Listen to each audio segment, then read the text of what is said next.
Hola amigos, buenas tardes, buenas noches o buenos días según sea el caso.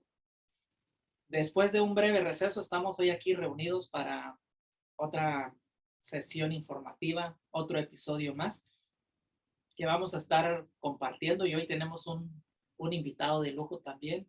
Así que pues me voy a tener el honor y el privilegio de presentarles al licenciado y máster Hugo Eslava, también nuestro amigo, y pues, al maestro Genaro López, que ya lo conocen, y su servidor Fray Pérez Camas, que también pues, ya hemos estado con ustedes compartiendo algunos mensajes, algunos temas, y hoy precisamente vamos a hablar de un tópico o de un tema que en realidad es de nuestro diario vivir. Vamos a hablar de los efectos de las TIC o de las tecnologías de la información y la comunicación en la vida práctica, en el hogar, en la escuela y de manera muy general. Así que pues vamos a comenzar. Me gustaría a mí que empezáramos hablando o que hiciéramos la diferencia entre primero hablar de todos los beneficios, todas las ventajas que tienen estas herramientas tecnológicas o digitales en nuestra vida diaria, en nuestro modo de vivir, y también pudiéramos hablar de los posibles riesgos o de los desafíos que también estas herramientas conllevan, sobre todo si lo vemos desde el punto de vista educativo, ya sea en el hogar o en una institución académica o empresarial también, por supuesto. No sé qué opinión tengan ustedes al respecto. ¿Quién quiere empezar? ¿Comentar algo? Eh, Primero que nada, agradecido, ¿no?, estar acá con ustedes. Estos videos anteriores, geniales, y me hace mucha ilusión, ¿no?, poder participar con ustedes. Qué bueno, gracias. Ahora, yéndonos directamente al tópico, yo creo que las tecnologías de información a nivel mundial nos han permitido conectar con zonas que no habríamos podido ver a lo mejor hace 100, 80, incluso hace 50 años, ¿no?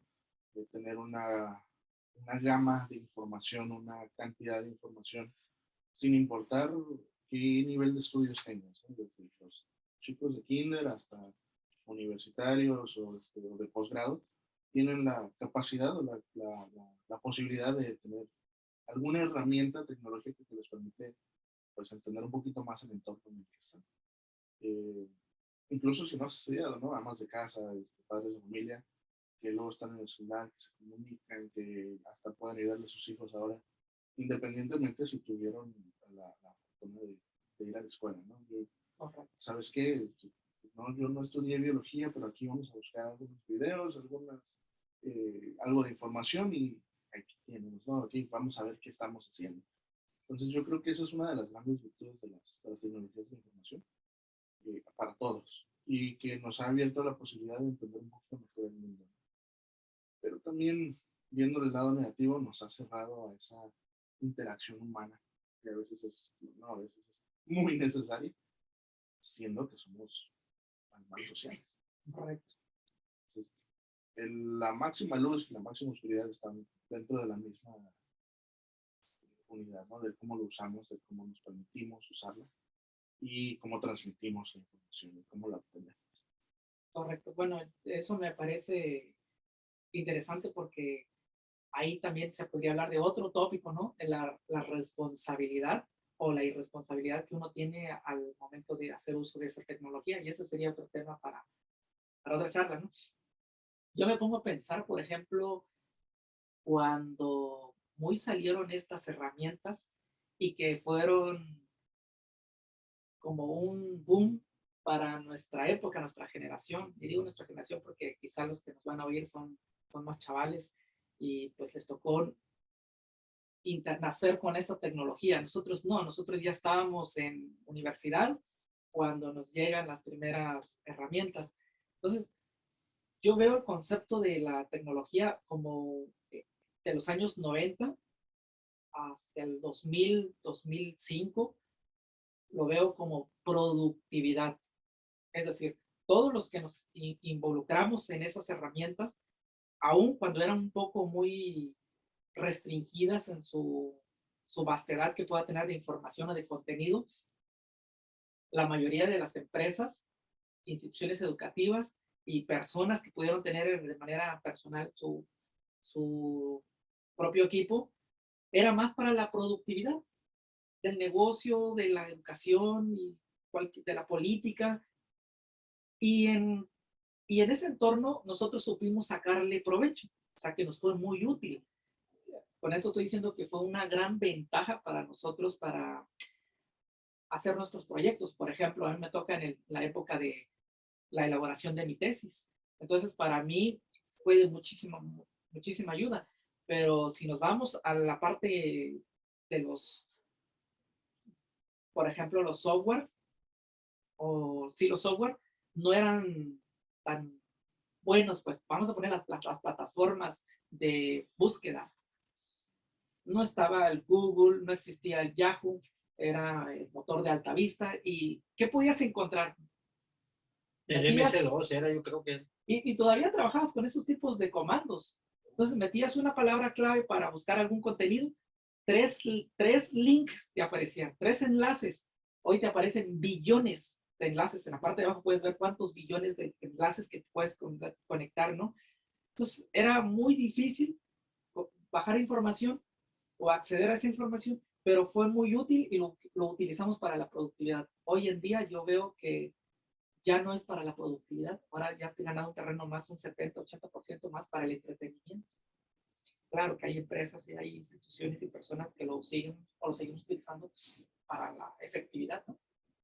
Pero creo que desde el punto de vista que yo puedo aportar ahorita es que los primeros años, las primeras décadas, fueron de gran utilidad y mucho potencial para la humanidad. Hoy lo tienen, pero ya con otra vertiente. ¿Qué opinas? Yo creo que el ser humano siempre ha sido tecnológico.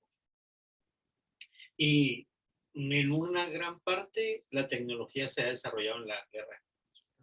Y pues lo virtual, o sea, lo que ahora manejamos como la tecnología virtual, básicamente lo estamos trayendo de allá, de las guerras, ¿no? Decías de hace un momento de lo enlatado, ¿no? Mucho de lo enlatado lo aprendimos de la guerra, había que transportarlo, el chocolate, las botas, el jugo de naranja, etc. Muchísimas cosas las aprendimos de la guerra. Sin embargo, el ser humano siempre ha sido tecnológico. O sea, cuando los españoles llegan con nosotros, pues realmente nosotros estamos en el paleolítico, o sea, tenemos el molcajete. Bueno, todavía mucha gente dice que la tecnología molcajete, lo voy a decir así, o sea, no es un Molinex, no es una licuadora, pero esa es la función, la tecnología de piedra, o sea, de la piedra rústica, o sea, no el paleolítico, no el neolítico, sino, o sea, la parte fea de la piedra, o sea, y está el petate o el metate, o sea, esa es una tecnología. Claro. Y todavía lo usamos, y hay gente, y sobre todo en México, que la gente dice, sabe más bueno, sí. Entonces, siempre ha habido como tecnología creciendo, tal vez primero usamos una ramita y ya inventamos el tenedor y todo, pero es parte de la tecnología. Entonces, la tecnología siempre ha sido como una cuestión de ir facilitándonos la vida, de ir haciendo las cosas con las ayudas de utensilios, ¿no? A lo mejor la cáscara del coco la usamos de jícara o de plato, y ahí fuimos inventando todas estas tazones, joyas, y entonces de alguna parte viene. El punto es que luego no nos adaptamos, ¿no? O sea, nos quedamos con la tecnología anterior, dice, hay una resistencia, y satanizamos, como ha pasado hay cierto ludismo tecnológico, o sea, cierto odio a las máquinas, como pasó en la revolución industrial, pero ahora hay una satanización hacia las redes sociales.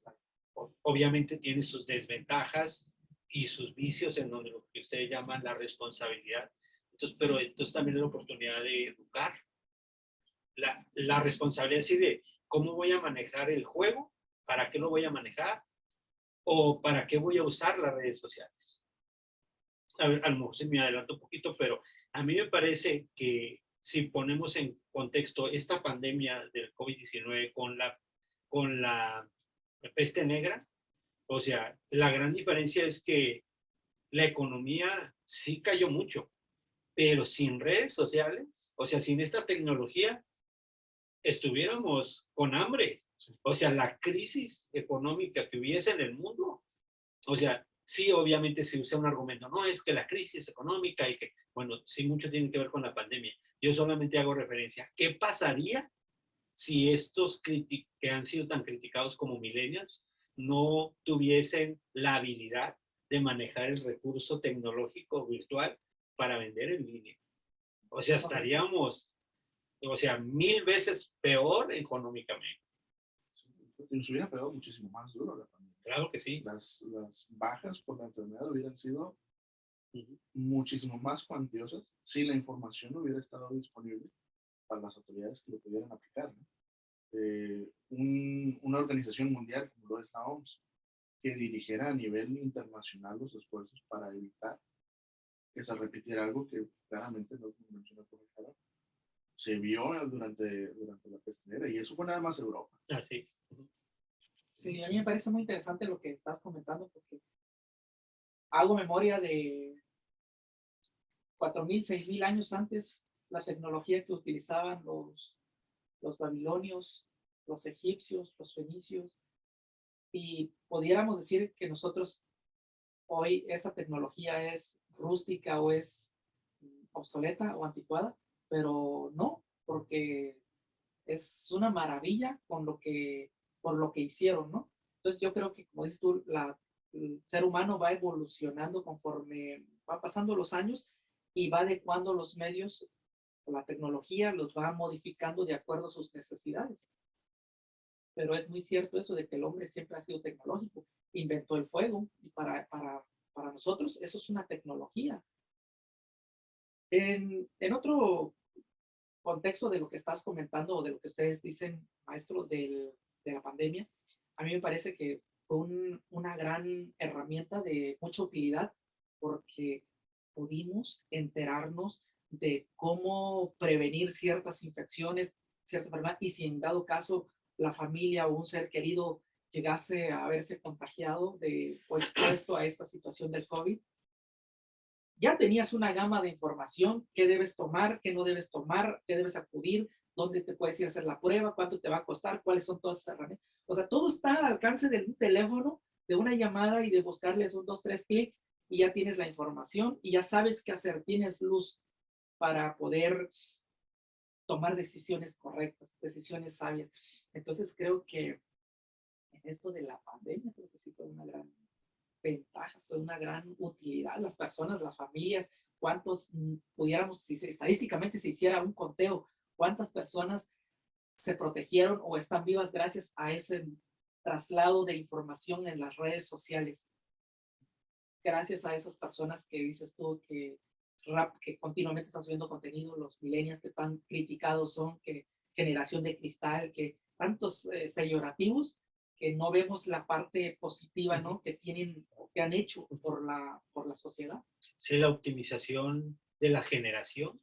O sea, sí podemos señalar pues es que nos estigmatizamos, ¿no? Esta generación es esto, y sin embargo, pues creo que lo decía en la conferencia la vez pasada, los niños de cristal, que les llaman, pues nunca en la sociedad, en la historia humana, un individuo ha estado tan sensible emocionalmente como ellos. Obviamente demandan porque son sensibles. Entonces, como nosotros no tenemos esa sensibilidad, nos es más fácil tener un rechazo y una crítica, es decir, de todo se truenan, de todo se quiebran, en lugar de decir, o sea, entonces yo también siento lo que él siente, pero no soy consciente.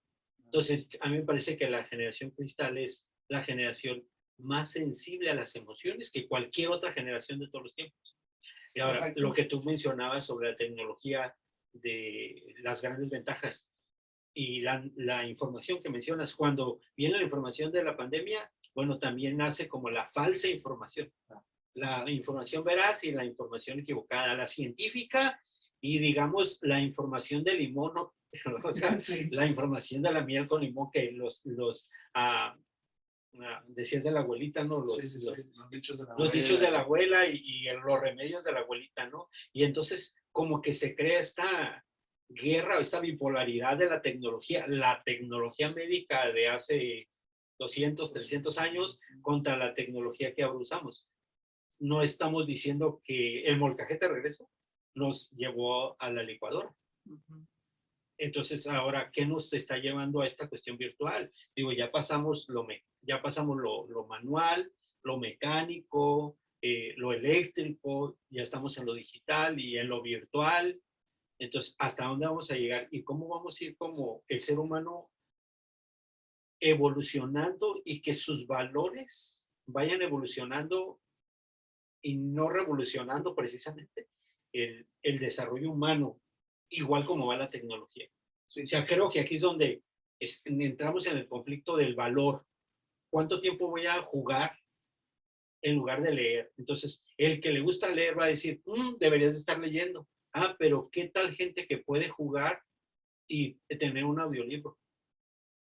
Y que puede hacer las dos cosas al mismo tiempo. O sea, yo no lo puedo hacer, pero los chamacos que nacen con esta tecnología nacen con habilidades en esos aspectos. Esa diversificación, Sí. esa evolución natural, ¿no? Porque en su momento, que nos regresamos de nuevo, ¿no?, a la época del molcajete,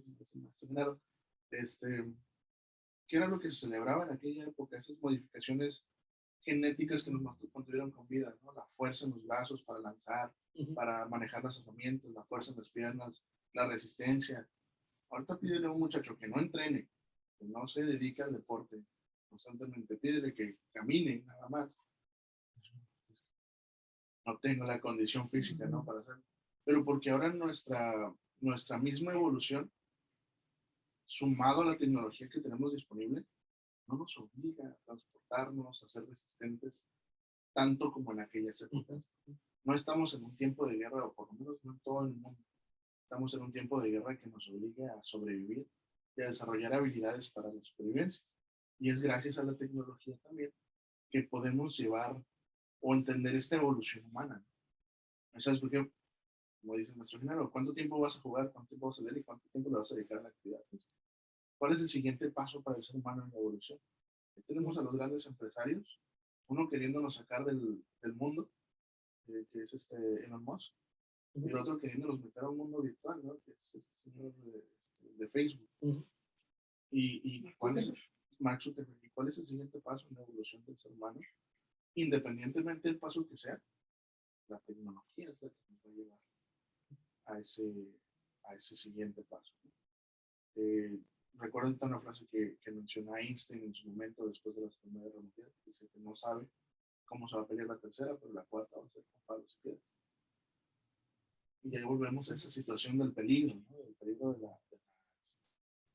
la tecnología, y como menciona, ¿no?, el avance en los tiempos de guerra. Cómo durante la Primera Guerra Mundial avanzamos tan rápido, tantas cosas, que empezamos a desarrollar herramientas como el radar, que ahora se aplica comercialmente a los aviones.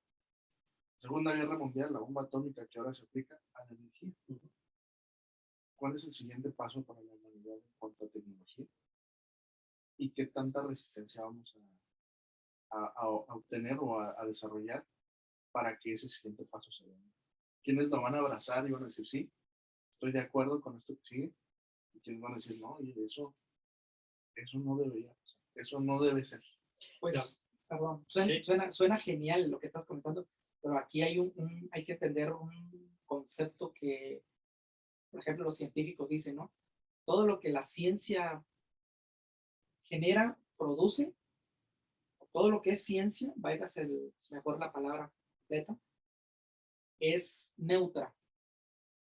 O sea, la ciencia no la puedes clasificar como positiva o negativa. O sea, me refiero por ciencia a la tecnología, todo lo que se hace en los informes de investigación y todo. Y entonces, ¿qué es lo que sí se puede evaluar o juzgar? Es la ética de las personas, de los investigadores, de los científicos y de las personas. Cómo tú lo uses, cómo tú lo abraces, para qué lo vas a abrazar, para qué lo vas a utilizar, con qué finalidad lo vas a utilizar, para hacer el bien, para destruir. Por ejemplo, cuando se inventa la bomba atómica, previo a eso, el modelo está como neutro, ¿no? Para lo que tú lo quieras hacer, pero se utilizó malamente para destrucción de naciones, sociedades.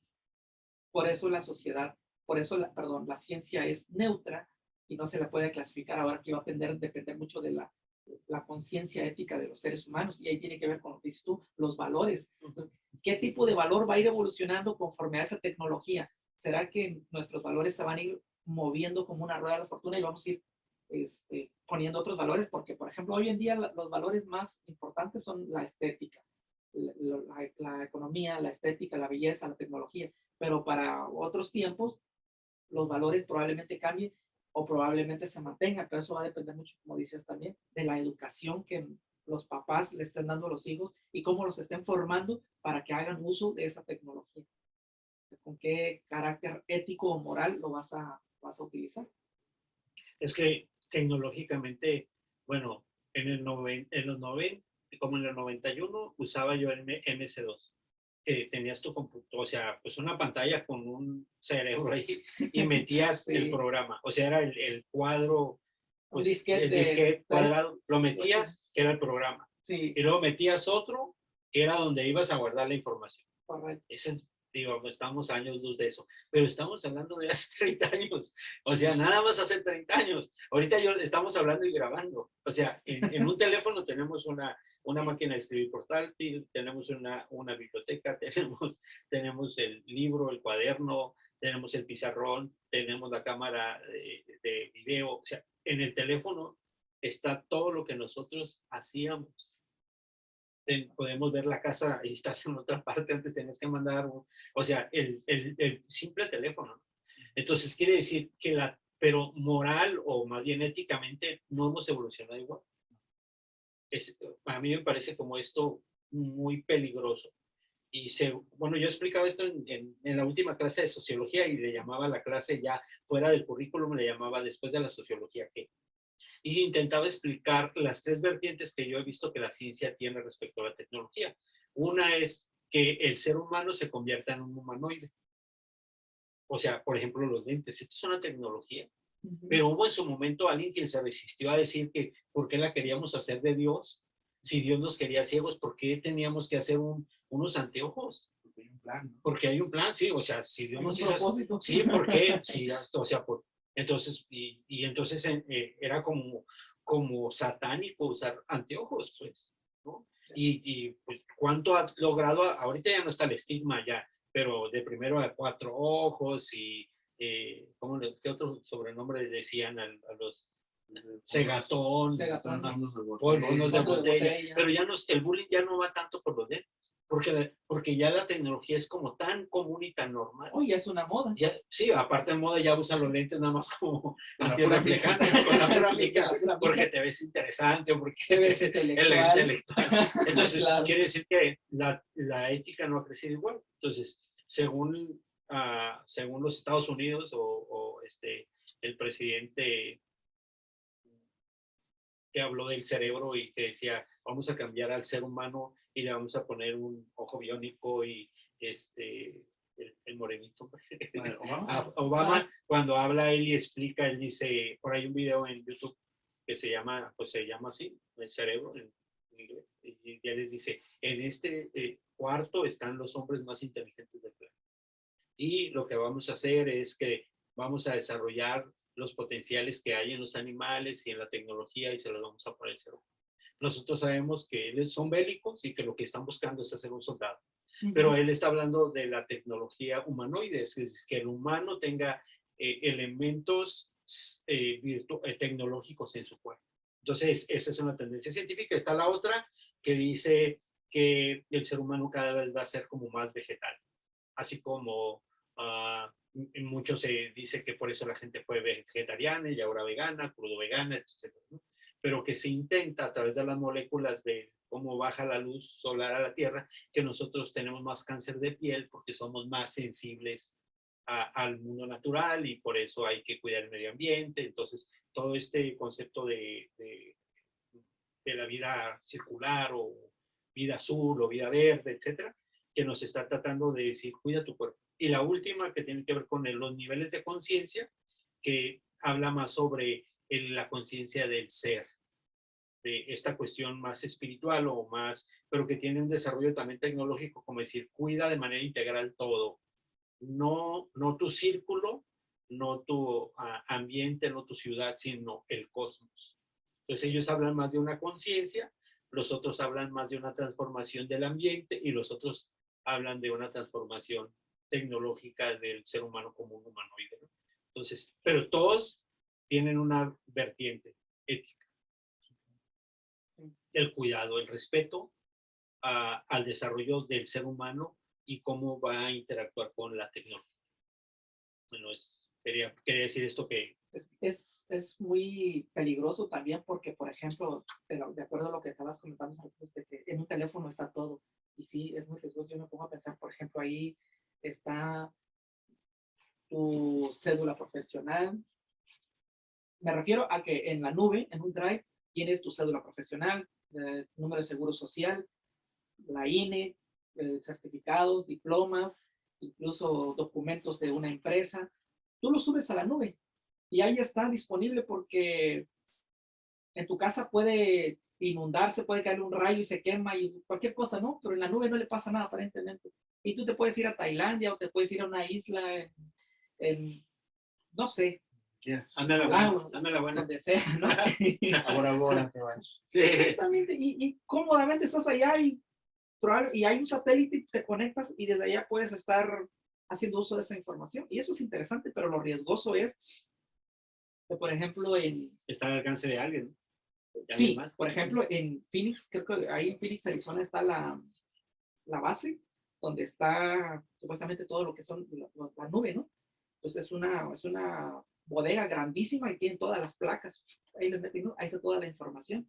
Entonces, se llega a quemar allí, se acaba toda la información, ¿no? O ellos pueden hacer uso de tus datos, tu información, tu número de seguro social.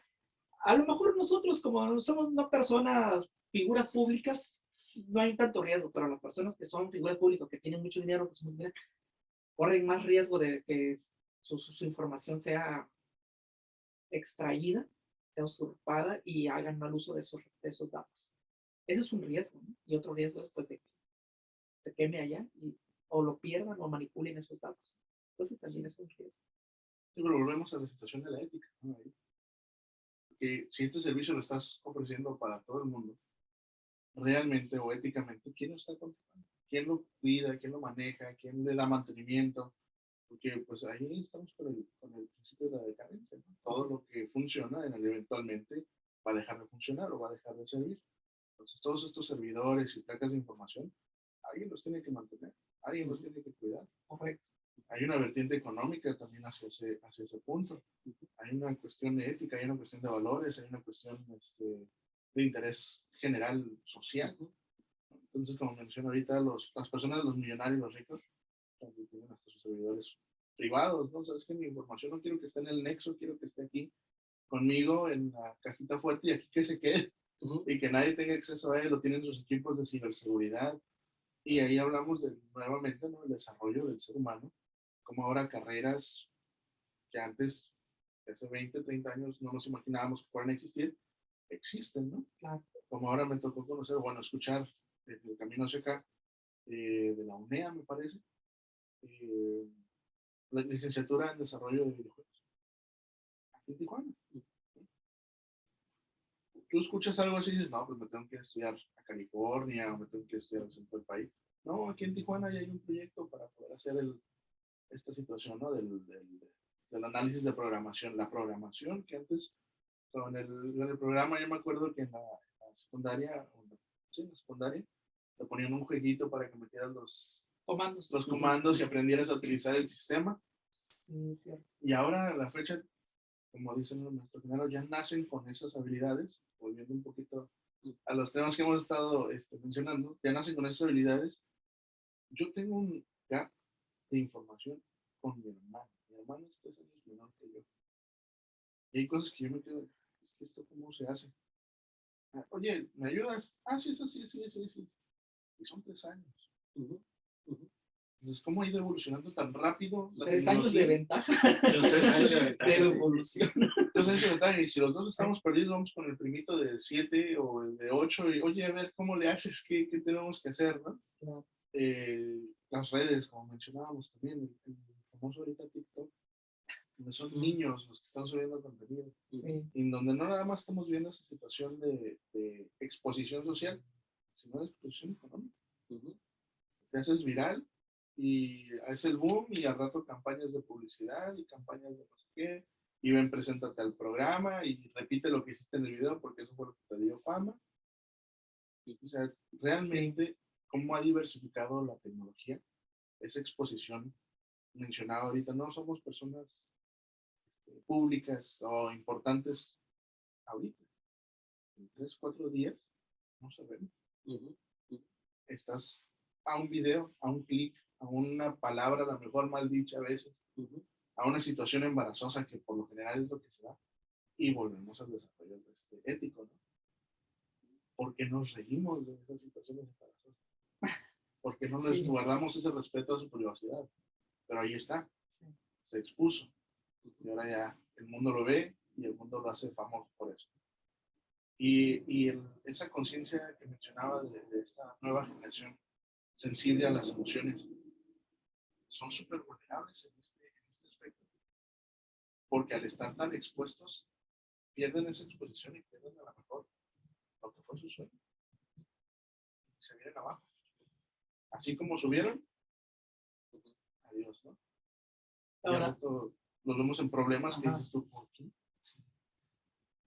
Como el chico que se cayó, ¿no? El que salió en Adal Ramones hace muchos años, a la fecha tiene campañas de publicidad. Fue de los primeritos, ¿no? De los primeritos, que lo invitan y dicen, oye, ¿sabes qué? Pues, ven, haz presencia, ayúdanos a levantar, y fue un video, una caída en un río. Pues se toman de algo, ¿no? Para poder viralizarse. Entonces, que podemos decir que también dentro de este marco que estamos analizando, muchos han usado la tecnología y específicamente las redes sociales para promocionarse, para publicitarse y sacar mucho dinero, ¿no? Aparte de tener fama, hacer grandes cantidades de dinero. Incluso hay muchas aplicaciones que ya, si inviertes en esas aplicaciones con 10,000 o 5,000 pesos, ya puedes estar haciendo como trabajando un tipo bolsa de valores, ¿no? Estás comprando acciones. Entonces te has dado cuenta que trae muchas utilidades, muchas ventajas a la vida práctica ya de las personas. Solo a lo mejor como en nuestra generación o de mi generación hacia arriba, quizá no estemos muy metidos en este asunto y no hemos descubierto que hay muchas funciones más útiles para nuestro bienestar, pero sí lo hay. Solo es cuestión de que, por ejemplo, nosotros nos pongamos como más abiertos a no tener miedo, a no satanizar esas tecnologías, pues, porque eso es lo que no nos permite aprender. El hecho de tener un tabú hacia esto, no de una restricción de que esto es cosa del adversario, porque quiere engañar las mentes, porque ahí se distraen, porque ahí ves de esto y lo que no debes ver, y te sales del propósito del plan divino, original, ¿no? Cualquier cosa, ¿no? Lo digo por lo de nuestra generación, que ya venimos con otras creencias en comparación con estos chicos de esas generaciones que nacieron con ellos, ¿no? Entonces, yo creo que por ahí están muchas ventajas, pero sí también sería bueno mencionar algo, por ejemplo, de la educación, ¿no? Yo tengo un dato muy interesante. No sé si ustedes se acuerdan de la famosa Enciclomedia, el proyecto de Enciclomedia. Creo que fue con Vicente Fox, me parece, el año 2000. Se empezó a diseñar, me parece, desde como 1994, cuando fue el famoso dimos el paso para el modelo de competencias, Carlos Salinas de Gortari. Por ahí empieza la carrera magisterial y de ahí ya vienes andando, ¿no? Y en el 2000... Creo que se era secretario de Educación. Entonces. No recuerdo, pero ya en el 2002 más o menos, 2001, 2002, se empezó allá a trabajar. Y hay dos cosas muy curiosas, ¿no? Las primeras que tenían que trabajar con esta tecnología y con estos programas por competencias eran las maestras de preescolar. A ellas las empujan, ¿no? Pero la mayoría eran gente adulta, ¿no? Estamos hablando de 30 arriba, ¿no? Maestras, maestros de preescolares que no nacieron con tecnología, entonces no sabían cómo usarlo, cómo hacerlo. Estaban como programa piloto, pero no fue programa piloto, fue arrancado con ese modelo.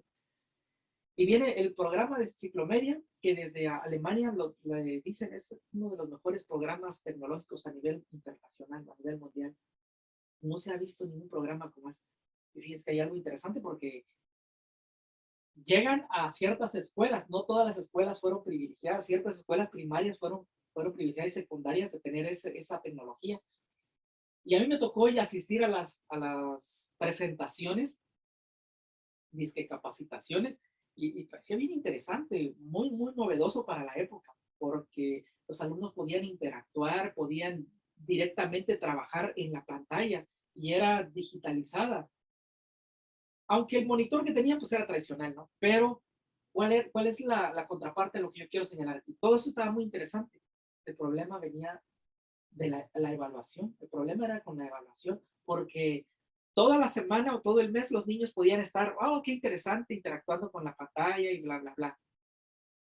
Llegaba el día del examen, se apagaba eso y saquen una hoja de su cuaderno y vamos a hacer las preguntas y respuestas, ¿no? Sí, entonces sí, salías de un mundo digital, todo el mundo, wow, nice, y luego caías a lo tradicional. Creo que en esa parte ahí no evolucionaron o no lo adecuaron, ¿no? Que la evaluación también tenía que ser en el mismo ámbito. Eso por mencionar un concepto, ¿no? De que sí tenía esa ventaja. Hoy en día, por ejemplo, lo vemos otras ventajas en lo que estamos utilizando, ¿no? De la pandemia, creo que nos agarró desprevenidos. Lo único como tecnologías que te podíamos tener eran nuestro correo, algunas instituciones que no estaban como preparadas, pero ya habían ciertas escuelas que tenían sus propias plataformas, como el Blackboard, Moodle, Nicenet y muchas otras plataformas, ¿no? Pero que no son gratuitas. Entonces, para la mayoría de las escuelas públicas o de otras instituciones que no estaban preparadas, pues nos ayudó mucho el Classroom, nos ayudó mucho el Zoom, nos ayudó algunas otras herramientas para poder sacar este proyecto, porque estamos ahorcados, pues de hecho nos agarró ahorcados, mejor dicho, no sé si tú lo recuerdas. Sí, ¿no? Las tareas, 200 correos. ¿Cómo leías? Y luego, no, luego estar leyendo y ver que los chicos te ponían en el título el mensaje. Ándale. No te lo ponían en el mensaje, ¿no? Cosas que a lo mejor, o sea, nosotros decimos, oye, sí sabemos la estructura que debe llevar un correo electrónico, pero ellos están muy acostumbrados al mensaje instantáneo, ¿no? Al Facebook, al WhatsApp, al Messenger y rápido. Y mandaban un mensaje instantáneo, donde los dejara escribir, lo escribían y te lo mandaban, ¿no? Profe, no puedo entregar la tarea porque se me fue el internet. ¿Cómo estás mandando el correo? Pero bueno, está bien, lo entiendo, ¿no? Y irte bajando, ir 200 y terminar.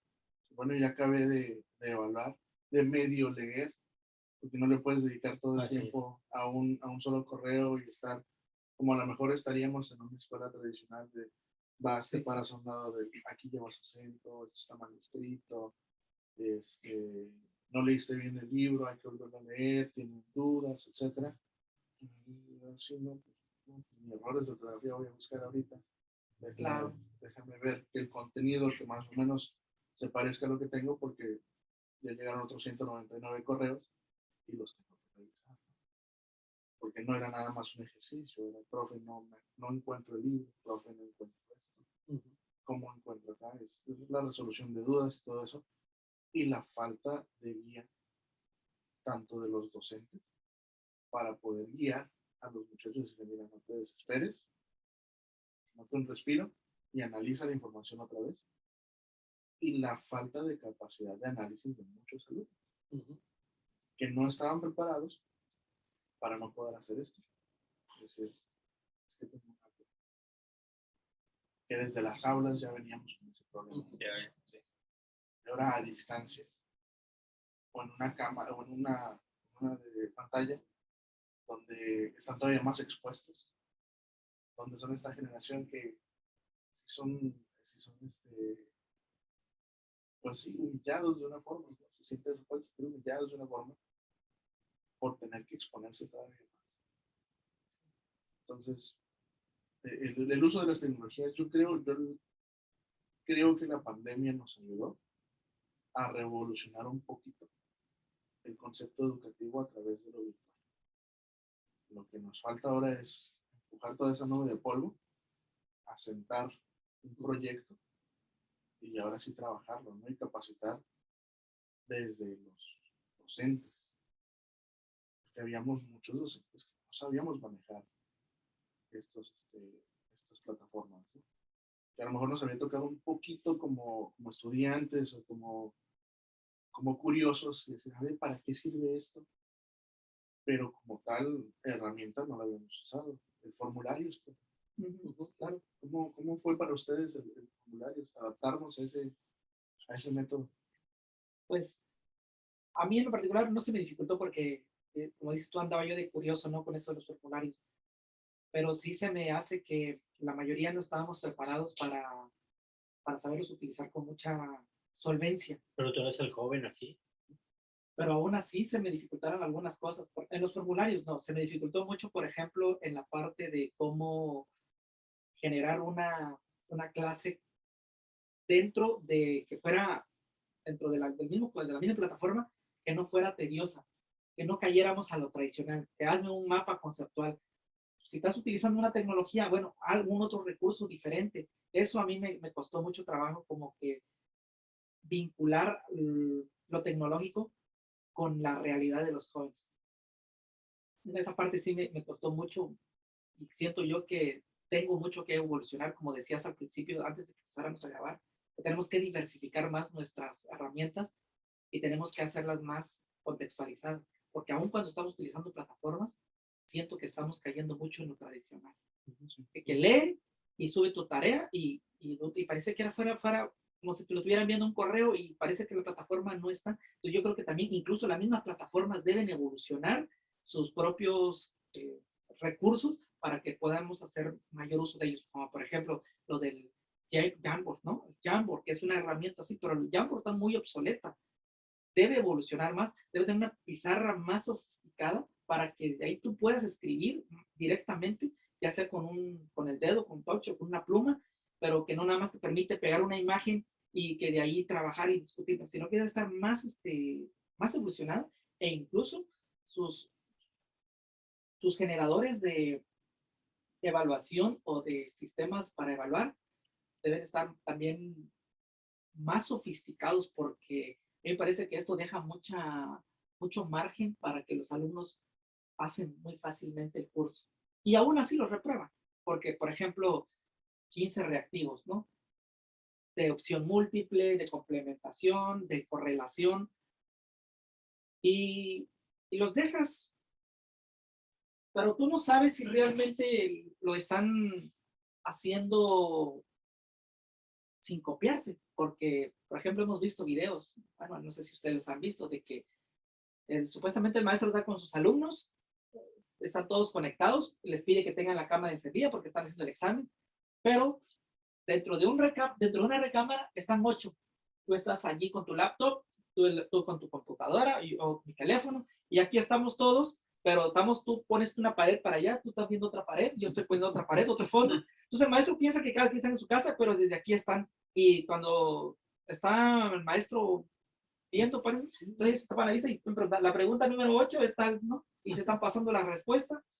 Y eso se me hace todavía un poquito primitivo, porque pueden estar en la computadora y por acá, en un grupo, en el WhatsApp. Sí. Oigan, la pregunta tal.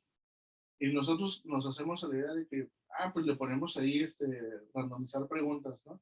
Para que no estén a la misma pregunta, dice esto. ¿Qué respuesta pusieron? No, pues cuál, ¿no? Así, en el celular y te están viendo la cara. Claro. Pero entonces ahí yo creo que también entra esa necesidad del maestro de evolucionar también. Y la necesidad de la evolución sobre el sistema educativo que estamos teniendo. ¿Realmente podemos evaluar a través de exámenes? Es que ese es el punto, porque caemos a ser muy memorísticos, muy repetitivos. Tenemos que hacer como no sé si a ustedes les tocó su maestro, examen a libro abierto. Ahí está el libro y desarrollame este tema.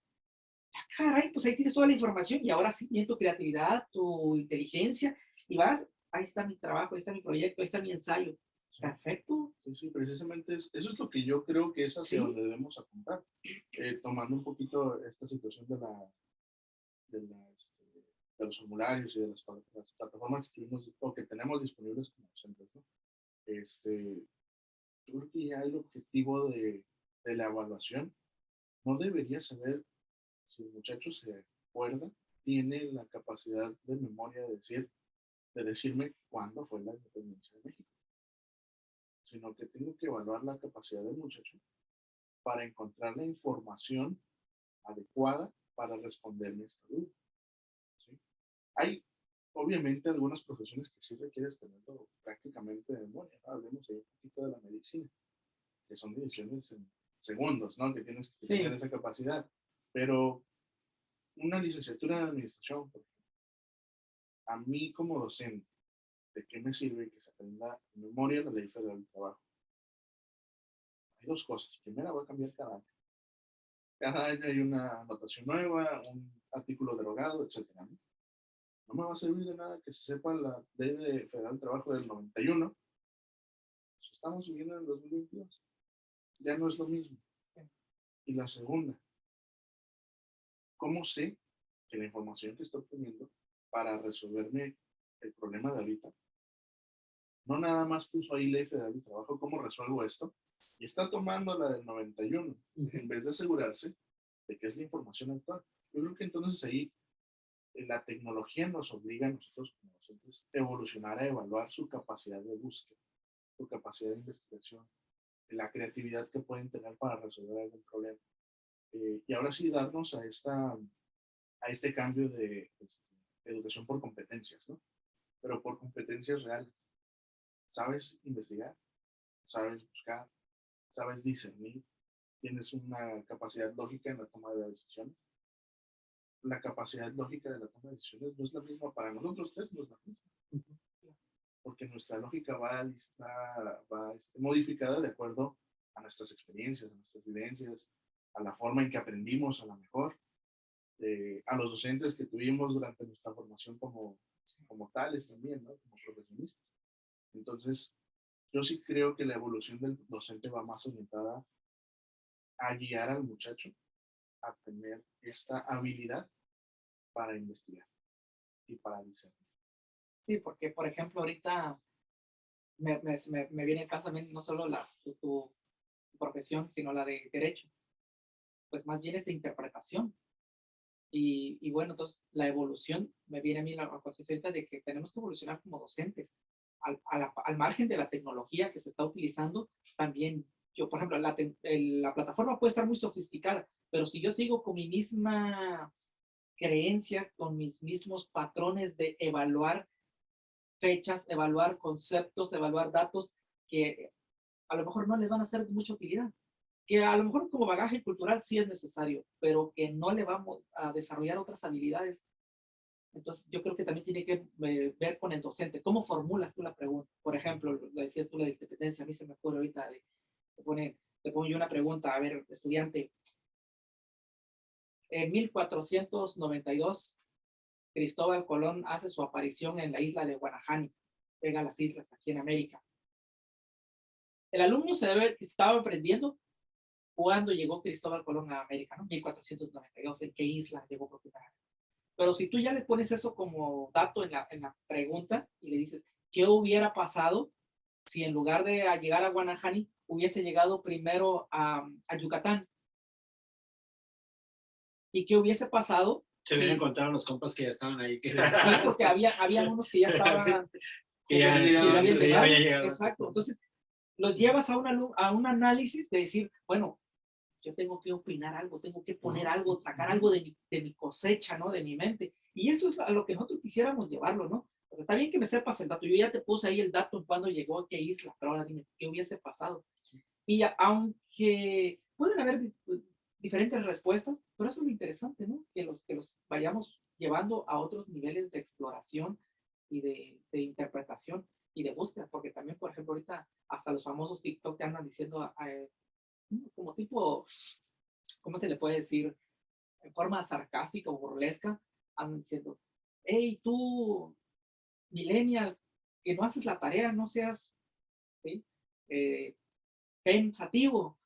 Si ahorita ya tienes tecnología, tienes teléfono al alcance, no como nosotros que teníamos que ir a la biblioteca, teníamos que ir a buscar el libro y a veces el libro estaba dado de préstamo, tenías que esperar 3 días para que lo regresara y tenías que cazarlo porque ya estaba otra fila esperando y otro muchacho esperando el libro, se lo llevaban otros 3 días, o lo tenías que fotocopiar y luego tenías que leer, tenías que subrayar y hacer tus fichas y sacar toda la bibliografía y citarlo, y luego la ortografía, porque todo era a mano, y si tenías máquina de escribir, bien te iba, porque esa era tu tecnología que tenías, o la máquina eléctrica, y si no, a mano. Y ahora tú tienes una computadora y te piden un trabajo y que no lo haces, pues no seas pensativo, ahí tienes Wikipedia, nada más copia, pega, quítale la fuente y ponle otra fuente y ya tienes el trabajo. ¿Cómo no puedes hacer eso? Lo que pasa es que también, como decías hace rato, ¿no? Así sí son muy hábiles los alumnos, manejan mucho, pero nosotros como docentes no les hemos enseñado a utilizar, por ejemplo, cuáles son las plataformas educativas o cuáles son las páginas en donde hay información veraz. Porque si tú le dices, investiguenlo, sí, se van a Google y lo primero que entra, ¿no? Pero si yo como profesor le digo, mire, van a entrar a estos 5 links que están aquí, estos 5 recursos, y quiero que lean estos 5 artículos, ¿ok? Y de estos 5 artículos me van a contestar estas preguntas o van a hacer un análisis y pueden fundamentarlo con otras fuentes que ustedes quieran y me ponen las otras fuentes citadas aquí. Pero ya tú como base ya le diste 5 artículos que son de base científica. Entonces, pero si no les damos esa opción, nosotros los llevamos por otro rumbo, se van por otro rumbo, ¿no? Y había unos recursos muy interesantes que yo utilizaba antes, se llamaban las web quest, no sé si las llegaron a utilizar. Las web quest incitaban al alumno, tenían la finalidad de llevarlo a ese proceso de búsqueda metodológica, como tú dices, dentro de lo que es la tecnología, dentro de lo que era el Internet, pero de una manera muy prudente, de una manera correcta y ética. Para que no, sí, pues, para que no cayeran en eso que tú dices. Dos cosas ya para aterrizar mi parte, ¿no? Ramón Gallegos dice que lo más importante en la educación o de los actores de la educación no son los directivos, no son los administrativos, no son los estudiantes, no son los padres de familia y no son la infraestructura. Es el docente. Totalmente. O sea, y él dice que toda la educación debería enfocarse al desarrollo del docente, básicamente del maestro. Eso es lo que dice Ramón Gallegos. Y los Barriga, Francisco Díaz Barriga y ¿cómo se llama el otro? Francisco, ¿ah? No creo. Francisco Díaz Barriga, ¿no? Yo le conozco. Sí. Bueno, pues los hermanos Barriga dicen ellos que los maestros carecemos de didáctica. Y en nuestro lenguaje como docentes no lo hemos desarrollado. Lo que hacemos es sacar lenguaje de otras profesiones y las traemos al ámbito educativo. No sé, pues podríamos hablar de calidad, podríamos hablar de planeación, o sea, de temas que tienen que ver con a lo mejor administración, con ingeniería, con logística y las traemos a la cuestión porque los maestros no nos hemos enfocado a una nueva didáctica. Estamos jalando de todas partes y hacemos, y esa es la educación. Pero realmente todo el formato es el mismo de siempre.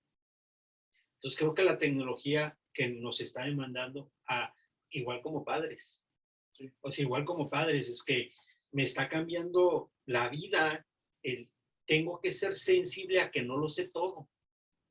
Y una de las cosas por las cuales yo también dejo de dar clases, otro argumento, es no estoy aprendiendo nada.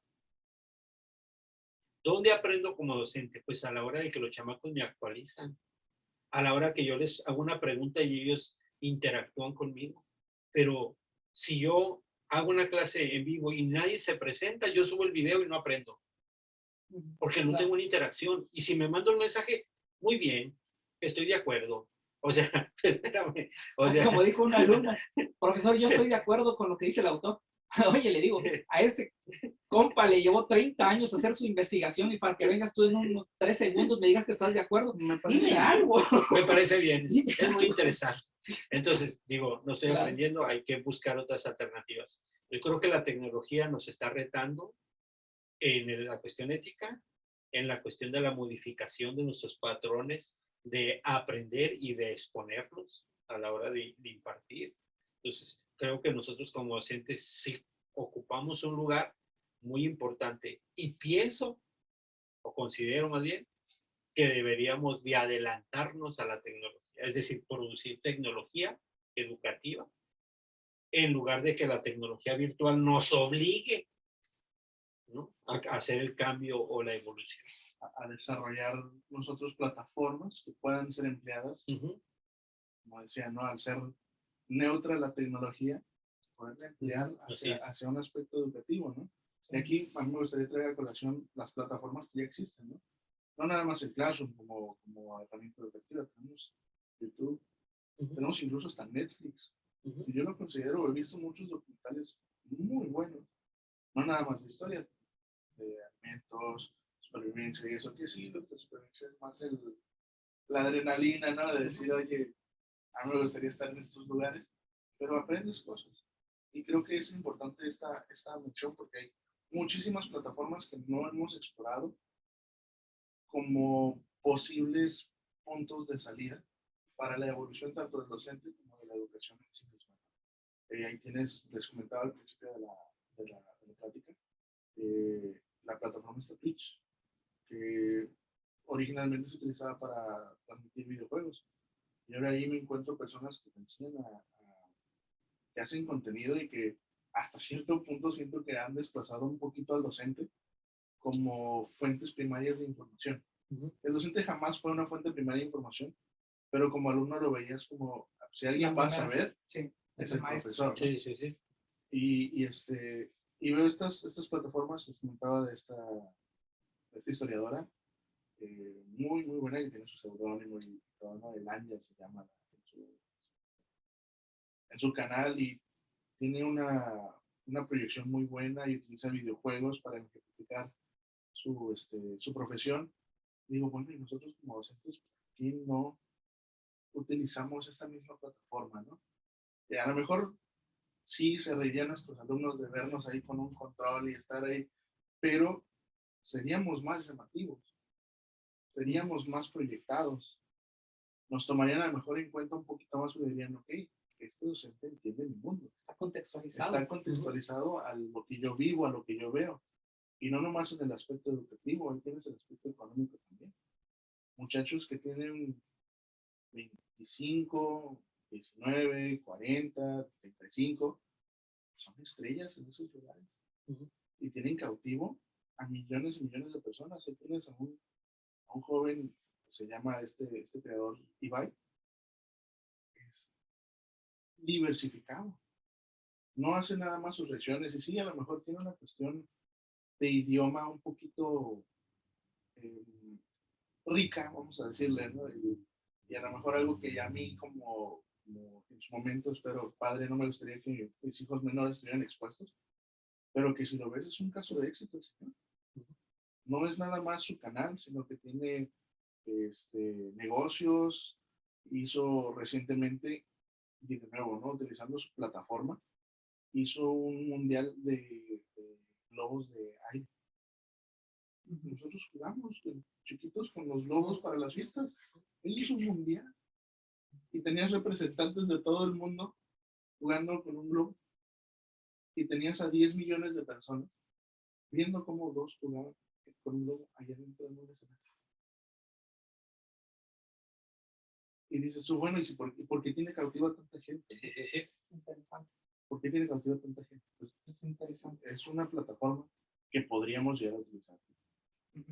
Bueno, yo para cerrar mi punto de son las ventajas, quiero recalcar algunos puntos, ¿no? Que en la educación sí nos ha beneficiado mucho, ha sido de mucha utilidad y pragmatismo en el ámbito de la docencia, las tecnologías. En el ámbito de las empresas, por ejemplo, han sido muy eficientes. Ahorita se organiza mucha información. Por ejemplo, los negocios que ustedes tienen. Por ejemplo, ya no usan las hojas de 24 columnas, ¿no? Las de contabilidad, pues ya todo lo hacen aquí prácticamente en una computadora. Y es más rápido, ¿no? El proceso. Pero también en el hogar, por ejemplo, ha facilitado mucho la vida, no solo a las amas de casa, sino a las personas, a los hombres o a aquellos que se han divorciado y que han tenido que verse en la necesidad de llevar una casa y que no sabían cómo llevar una casa. Bueno, pues tienes el YouTube, ves cómo se cocina, cómo se prepara un alimento, cómo se instala una puerta, cómo se arregla tal equipo que te falló de energía eléctrica o de tubería, de lo que sea, cómo arreglar el techo, cómo hacer una jardinera, cómo hacer una casita para el perro. Todo está ahí en el internet. ¿Ves? Hay un mundo de tutoriales, ¿no? Para hacer cualquier cosa. Hasta como para un tutorial como para cómo perder el tiempo de manera divertida, ¿no? Entonces te puedes encontrar una infinidad de cosas que te ha resuelto la vida que en otros tiempos no lo hubiéramos tenido, ¿no? Entonces, para papás, para amas de casa, para maestros, para empresarios, para políticos, para administradores públicos, ha venido a organizar la vida y hacerla más eficiente y más productiva. No obstante, dejando de lado, reitero mi comentario del principio, ¿no? De que también hay un porcentaje muy alto que se ha utilizado para el entretenimiento, para sexting o sexting, no sé cómo se pronuncie, y también, por ejemplo, para incluso ya hasta se está viendo que ya ni es necesario aprender idiomas. Ya hay aplicaciones, o sea, te puedes ir a todo el mundo y ya puedes llevar la aplicación y ya no necesitas saber el idioma materno de ese país donde tú vas de salida. Entonces, ¿te has dado cuenta cuántas ventajas tiene la tecnología en toda la vida práctica? Muchísimas, ¿no? Pero sí me gustaría que a lo mejor mencionáramos ya unas 2 o 3 desventajas o riesgos que ustedes le ven a las tecnologías en la vida práctica o educativa o cultural, social, para que vayamos cerrando esta charla, porque creo que ya nos extendimos mucho. Pues yo ya mencioné 3. Uno era no evolucionamos éticamente igual, la falta de educación de los padres o los maestros en las cuestiones virtuales o que satanizamos el asunto. Y la otra es pues, posiblemente que creamos adicciones, que realmente de manera superficial lo digo, no creo que el problema sea lo virtual, la adicción viene de otra forma, si no fuera lo virtual tuviera otra adicción, o la gente deja el alcohol y toma la Coca-Cola, o deja el alcohol y toma la religión como adicción, o sea, las adicciones son algo emocional, no tiene la culpa las tecnologías, hay algo, no sé si los chamacos dicen, es que vengo de vestido de tal manera, o se pinta así, o se pone tatuaje, entonces algo te está diciendo. Entonces yo creo que la adicción algo dice de la vida emocional y no es precisamente las tecnologías, pero satanizamos y decimos quiere estar pegado en la máquina todo el día. Entonces, es que no es la máquina el problema. O sea, hay otra situación que hay que trabajar. Entonces, sí, hay un trasfondo. Eso es interesante. Sí, ya. Yo quería nomás participar en eso. ¿No? Y pues sí, como yo lo veo desde ese punto, ahora en mi vida como docente, previamente como alumno también, ¿no? El hecho de no poder discernir qué información puedo utilizar y qué información no puedo, me puede servir como referencia para entender algún tema, pero no puedo confiar ciegamente en todo lo que está, ¿no? Entonces, yo creo que una de las grandes desventajas es la sobreinformación sobre algún tema en específico que a lo mejor a mí me interesa, pero como no tengo una forma apropiada de identificar de dónde viene, pues doy por hecho que todo es real. Y eso me provoca a mí un problema, porque saturo el hardware de toda esta información que al rato realmente no es lo que yo pensaba, ¿no? Y tiene otra connotación o tiene otra dirección que no es lo que yo quería o no es lo que yo estaba buscando, pero si quiere por flojera o por decir, pues esto es lo más fácil, ¿no? No necesito yo analizarlo, es esto y se acabó. Y el ser humano yo siento que todavía trabaja en absolutos, lo cual hace mucho tiempo debió dejar de ser. Sí. Y pues ahí estaría, yo creo que eso sería la mayor desventaja. ¿No? La mayor desventaja que le veo a las tecnologías es que está tan a la mano y que nosotros no hemos aprendido a no dar por sentado todo y lo damos por sentado y se acabó, ¿no? Ahí perdimos porque no tenemos esa curiosidad de decir, ¿y si será verdad o no? Y ya, yo creo que con eso me gustaría cerrar. Bueno, yo cierro con 2 puntos, pero retomo el segundo punto, mejor dicho, el primer punto que voy a tomar, lo voy a resaltar de lo que acabas de decir, de la falta de responsabilidad de nosotros de saber no discriminar bien la información. Ahí viene la parte de la desinformación. El punto número 1 es la desinformación que existe en las redes sociales y en todo lo que es Internet, ¿no? Haciendo uso de la tecnología. ¿A qué voy con eso con la desinformación? La desinformación es personas que se paran desde su casa y manifiestan su punto de vista y muchas veces, y la mayoría de veces, y hay personas, no voy a mencionar nombres, pero me consta, que han soltado mucha información, información sin fundamento, y hubo mucho, por ejemplo, con lo del COVID, ¿no? Hubo mucha gente que estuvo diciendo, esto, las vacunas, cuidado con esto, porque las vacunas, esto y lo otro, y pues ha habido más muertes, futbolistas que se acaban de vacunar, murieron, que empresarios que se vacunaron, murieron, pero no muestran ninguna fuente, ninguna estadística, ningún documento científico que avale que realmente por causa de las vacunas se murieron esas personas. O que estén diciendo que tal partido, tal personaje, personaje, figura pública, un funcionario, un gobernador, un presidente, un alcalde, lo que sea, es así, trabaja de esta manera o hace lo otro, ¿no? Y empiezan a dar toda una serie de falacias, porque no son argumentos, y muchos que no tenemos, como dices tú, la conciencia, que no tenemos esa formación, que no fuimos preparados, ya sea por irresponsabilidad de nuestros padres o por falta de los docentes, los maestros no hicimos bien nuestro trabajo en crearles un pensamiento crítico a los alumnos de que no cachen lo primero y se lo tomen como verdad absoluta, como dices tú, sino que, a ver, espérame, voy a analizar esto y esto y esto. Entonces, mucha gente, porque lo dijo fulano de tal, y como es un influencer y tiene más de 5 millones de seguidores, pues ya le creo a esto y ahí me voy haciendo mi meeting y me voy haciendo una serie de manifestaciones. Y, y hemos visto que se ha llegado hasta a generar atrocidades en vías públicas por dejarse influenciar por pensamientos que vienen siendo personas que son desinformadoras. Ese sería el primer riesgo que yo le veo ahí en las tecnologías, ¿no? Otro de los riesgos es que yo le veo, aparte de que te roban la información, puede ser víctima de secuestro, puede ser víctima de una falacia, lo voy a llevar a una manera más personal, ¿no? Un riesgo, y hasta estaría muy interesante hacer un tema de eso, ¿no? Es cómo te ha afectado o cómo ha afectado a las personas el hecho de, por ejemplo, crear un perfil falso. Pongo una fotografía, pongo en Facebook, ¿no? Por ejemplo, pero yo voy a poner una fotografía de cuando yo tenía, por ejemplo, 28 años. O sea, cuando yo me veo guapo, y le meto Photoshop, le meto filtros, le meto no sé qué tantas cosas, y lo pongo bien. Ahí está mi fotografía. Pero eso no soy yo. Y esa es la foto que quiero dejar ahí porque lo vean. Y luego me tomo otra fotografía y le pongo otro filtro, y lo que sea, pero pongo una fotografía que no va de acuerdo con lo que yo soy. Entonces yo estoy manifestando una personalidad diferente. Y puedo poner datos que no son, fechas de nacimiento, puedo publicar cosas que no son porque yo no me están viendo, porque yo estoy detrás de una pared y porque estoy en otro mundo, no, las personas no me conocen.